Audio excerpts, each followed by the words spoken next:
Permisi Bu. Silakan masuk Mbak Dwi. Selamat siang Bu. Siang Mbak Dwi. Silakan duduk Mbak Dwi. Terima kasih Bu. Apa kabar Mbak Dwi? Baik Ibu. Sehat? Sehat alhamdulillah Bu. Masuk apa hari ini? Masuk pagi Bu. Masuk pagi. Iya Bu. Pasiennya banyak nggak? Lumayan Bu. Capek ya? Enggak juga. Udah makan? Sudah Ibu, terima kasih. Alhamdulillah. Ini bisa dibantu Mbak Dwi? Oh iya Bu, ini Bu sebenarnya formulir Bu. Oh iya, formulir permohonan asesmen kompetensi ya. Iya, Baik. Sebelumnya, walaupun kita udah kenal ya Mbak Dwi, Iya, Bu. saya perkenalkan dulu. Nama saya Dia Marwati. Saya hari-hari berdinas di rawat jalan. Hari ini saya akan menjadi asisten Mbak Dwi. Oke. Sebelumnya, kita akan mulai Mbak Dwi. Ya Bu. Oke. Sebelumnya, sebelum pelaksanaan asesmen, saya akan menjelaskan dulu tujuan dari pra-asesmen yang akan kita kerjakan hari ini. Tujuannya adalah Mbak Dwi bisa mendapatkan penjelasan mengenai asesmen yang akan dikerjakan, serta kita akan menyepakati kapan pelaksanaan asesmen itu dilakukan. Baik. Oke. Untuk pelaksanaannya, asesmen itu dilakukan sesuai dengan standar kerja kompetensi nasional yang disesuaikan dengan SPO rumah sakit masing-masing. Ya. Hasil dari asesmen itu nanti Mbak Dwi akan direkomendasikan kompeten bila kriteria unjuk kerja Mbak Dwi tercapai, dan belum dikatakan kompeten bila kriteria unjuk kerja Mbak Dwi belum tercapai. Paham sampai sini Mbak Dwi? Paham ya, baik. Dengan hasil ini, bila nanti pada penilaian asesmen itu ada yang mau Mbak Dwi pertanyakan atau tidak sesuai dengan keinginan Mbak Dwi merasa mampu tapi kok saya bilang belum kompeten, Mbak Dwi boleh mengajukan banding ya. Nanti ada formulir yang harus Mbak Dwi isi ya, sebentar. Nah, ini formulir banding asesmen. Jika nanti Mbak Dwi ada berkeberatan mengenai hasil penilaian, Mbak Dwi silakan isi ini. Setelah diisi, nanti formulir ini akan saya bawa ke tim asesor untuk didiskusikan, dan hasilnya Mbak Dwi akan diberitahu apakah asesmen itu bisa dilanjutkan atau diulang. Gitu ya? Oke.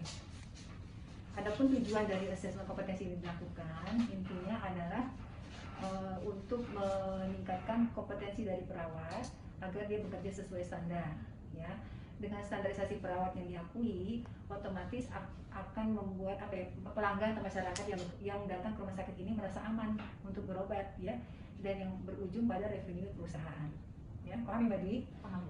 Pada asesmen ini, pemenuhan pelaksanaannya memenuhi prinsip asesmen valid, reliable, fleksibel, dan keadilan atau fair ya, dengan aturan buktinya valid, otentik, current, dan sufficient. Kita akan melihat formulir yang Mbak Dwi bawa. Kita lihat formulir 1 dulu ya Mbak Dwi. Bisa checklist dulu. Di formulir 1 ini, saya akan klarifikasi ke Mbak Dwi ya. Nama lengkapnya benar Dwiana Fitria? Iya Bu. Oke, tanggal lahirnya Mbak Dwi? 22 Februari 85. 85. Pendidikan terakhir apa Mbak Dwi? D3 keperawatan Bu. Pendidikan. Berarti masih PK1 ya? Iya Bu. Baik. Di sini Mbak Dwi mengajukan permohonan berupa unit paket kompetensi perawat klinik 1 generalis. Ada 2 elemen ya Mbak Dwi? Ini ada 2 yang diajukan. Baik, kita akan melihat bukti-bukti pendukung. SCR tahun 2021 ya kan? Iya Bu. SIPP-nya juga masih relevan 2021. Mbak Dwi juga pernah mendapatkan pelatihan ya, sertifikat pemberian cairan infus tahun 2000 dan pelatihan infeksi nosokomial tahun 2021 ya. Iya Bu. Baik, sesuai dengan permohonan Mbak Dwi untuk uji kompetensi di paket kompetensi PK1 dengan bukti-bukti yang relevan, maka Mbak Dwi saya rekomendasikan untuk masuk ke tahap berikutnya ya. Iya Bu. Sebentar ya, untuk masuk ke tahap berikutnya. Mbak Dwi silakan tanda tangan di sini. Di sini ya. Oke. Tanggalnya jangan lupa Mbak Dwi. 16. Yes. 7. Baik. Saya akan tanda tangan sini ya.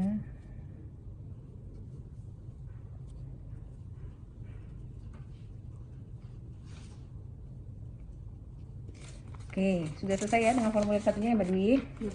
Baik, kita akan masuk ke asesmen mandiri yang sudah Mbak Dwi isi ya. Di asesmen mandiri ini Mbak Dwi melakukan penilaian mandiri sesuai dengan elemen kompetensi yang Mbak Dwi mau ujikan, betul? Ada 2 elemen, yaitu elemen pertama melakukan komunikasi interpersonal dalam melaksanakan tindakan keperawatan, dan elemen kedua memfasilitasi pemenuhan cairan dan elektrolit. Benar ya? di dua elemen ini Mbak Dwi melakukan penilaian kompeten, ya. Jadi saya mau sedikit bertanya ke Mbak Dwi, apakah Mbak Dwi mampu melakukan pra-interaksi dalam komunikasi interpersonal? Insya Allah mampu. Seperti apa Mbak kalau pra-interaksi itu? Saya akan perkenalkan diri dulu, kemudian saya akan menanyakan keluhan dari pasiennya, mengkaji riwayat penyakitnya, kemudian saya akan memulai kontrak waktu untuk tindakan selanjutnya. Baik, berarti Mbak Dwi sudah mampu ya, hari-hari sudah dikerjain ya Mbak Dwi ya? Ya, Bu. Baik, untuk yang elemen kedua saya mau sedikit bertanya, apakah Mbak Dwi mampu mengidentifikasi pasien yang mempunyai risiko gangguan keseimbangan cairan dan elektrolit? Ini pasien-pasien seperti apa sih Mbak yang punya risiko gangguan keseimbangan cairan dan elektrolit? Biasanya pasien-pasien yang menderita seperti muntah-muntah, Bu. Kemudian kan biasanya kalau muntah-muntah pasiennya mual, jadi tidak nafsu makan. Kemudian pasien yang mengalami perdarahan, kemudian bisa juga pasien yang menderita diare berat, itu Bu. Baik, dari jawaban Mbak Dwi memang cukup kompeten ya, tapi kita akan lanjut dengan tahap berikutnya. Oke, dari jawaban ini saya merekomendasikan Mbak Dwi untuk masuk ke tahap selanjutnya Mbak Dwi. Baik, Bu. Silakan Mbak Dwi tanda tangan di sini. Nama jelasnya Mbak Dwi?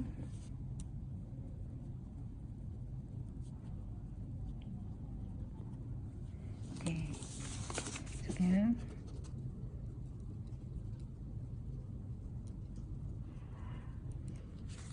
Oke, lanjut ke tahap ketiga ya Mbak Dwi. Ini ada rencana assessment. Di rencana assessment ini sesuai dengan permohonan uji kompetensi Mbak Dwi, ada dua elemen ya Mbak Dwi. Di elemen ini, di elemen ini yang akan saya sedikit jelaskan adalah mengenai metode assessment yang akan dilakukan. Kita memiliki 4 metode assessment ya Mbak Dwi. Metode yang pertama observasi, saya akan melihat langsung keterampilan dan sikap Mbak Dwi dalam berinteraksi dengan pasien, ya. Untuk ada metode yang kedua uji lisan, yaitu akan ada daftar pertanyaan secara lisan yang akan saya sampaikan ke Mbak Dwi untuk dijawab ya.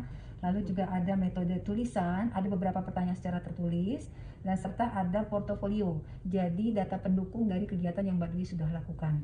Sampai situ paham Mbak Dwi? Paham, Bu. Baik, lalu kita akan masuk melalui perangkat. Perangkat ini akan mengikuti metode assessment yang tadi saya sampaikan. Kalau metodenya observasi, saya akan melakukan checklist dari apa yang Mbak Dwi sudah kerjakan, ya. Kalau uji tulis, saya akan membuat daftar pertanyaan secara tertulis. Kalau uji lisan, saya akan membuat pertanyaan secara lisan. Dan portofolio, saya akan mengumpulkan bukti-bukti yang Mbak Dwi kerjakan sesuai dengan elemen tadi. Paham ya Mbak Dwi? Oke.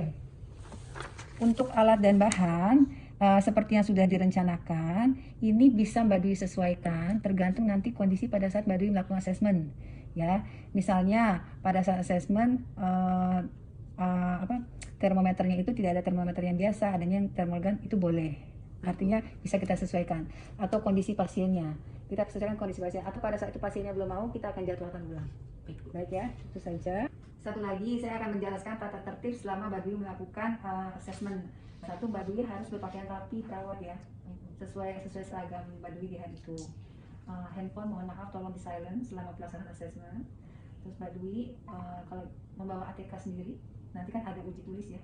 Nah, jadi butuh untuk menulis dan tanda tangan seperti yang tadi kita lakukan, ya. Serta jangan lupa pakai masker. Ini masih masa pandemi, jadi kita harus tetap melaksanakan prokes. Jadi Mbak Dwi kapan mau melaksanakan asesmennya? Boleh Bu, sekitar tanggal 23 atau 24 ya Bu. Itu hari apa Mbak?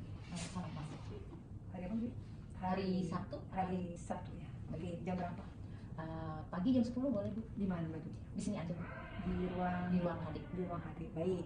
Jadi kita sepakat untuk melaksanakan asesmen di hari Sabtu tanggal 23 Juli jam 10 di ruang hemodialisa. Gitu ya Mbak Dwi? Ya. Baik, silakan tanda tangan di sini dulu Mbak Dwi.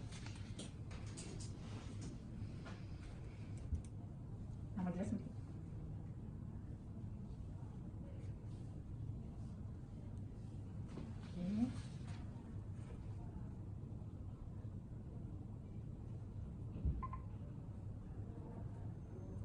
Oke, sudah selesai Mbak Dwi. Demikian penjelasan saya mengenai pra-asesmen dan persiapan asesmen nanti. Tolong persiapkan materi yang akan Mbak Dwi ujikan. Kita akan ketemu lagi di tanggal 23 jam 8. Jam 10, mohon maaf. Baik, makasih banyak Mbak Dwi. Terima kasih Bu. Terima kasih Bu. Sama-sama.